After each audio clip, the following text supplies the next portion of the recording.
Hi friends, అందరికీ జుమ్మా ముబారక్. చాలా రోజుల తర్వాత నేను మాట్లాడాలనుకుంటున్నాను.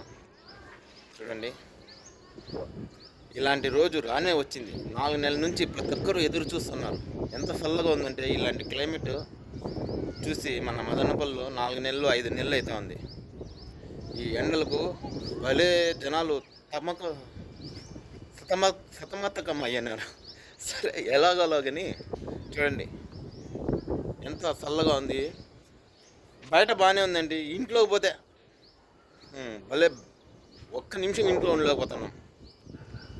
చాలా ఉడుకున్నది. అయితే వర్షం పడేంత వరకు ఎదురు చూడాలా. ప్రతి ఒక్కరు ఎదురు చూడండి వర్షాలు రావాలని. ముఖ్యంగా నేను చెప్పడం అంటే, ప్రతి ఒక్కరూ తమ ఓటు హక్కును వినియోగించుకోండి. ఎవరికో ఒకరికి మీ నచ్చిన వ్యక్తిని ఓటు వేయండి. మీరు ఇష్టం ఉన్నా లేకపోయినా ఎవరికో ఒకరికి ఓటు వేయాలి. ఓటు హక్కుని వినియోగించుకోవాలి. ఖుదాఫిజ్.